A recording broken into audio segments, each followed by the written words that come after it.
فتح مक्का की कहानी आसान अंदाज में।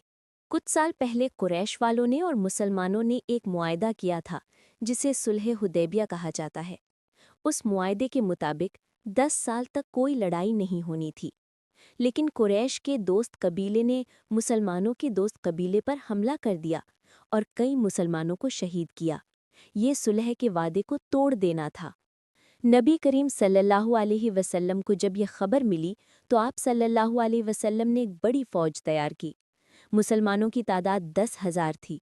ये सब मदीना से मक्का की तरफ रवाना हुए। कुरैश को इसका पता नहीं चला।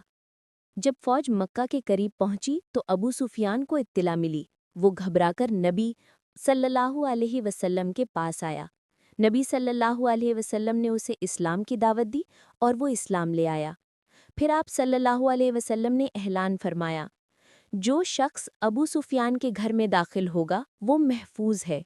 जो अपने घर का दरवाज़ा बंद कर लेगा वो भी महफूज है। जो हरम काबा में पनाह लेगा वो भी महफूज है। मुसलमान मक्का में दाखिल हुए तो कोई बड़ी जंग न हुई। सिर्फ थोड़ी बहुत मज़ाहमत के बाद सब हथियार डाल बैठे। नबी करीम सल्लल्लाहु अलैहि वसल्लम सीधा खाना काबा गए। वहाँ मौजूद बुतों को गिराया और फरमाया, हक आ गया और बातिल मिट गया।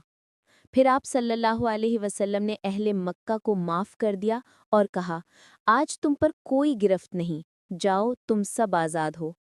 इस तरह मक्का मुसलमानों के हाथ में आ गया और इस्लाम को सबसे बड़ी फतह हासिल हुई।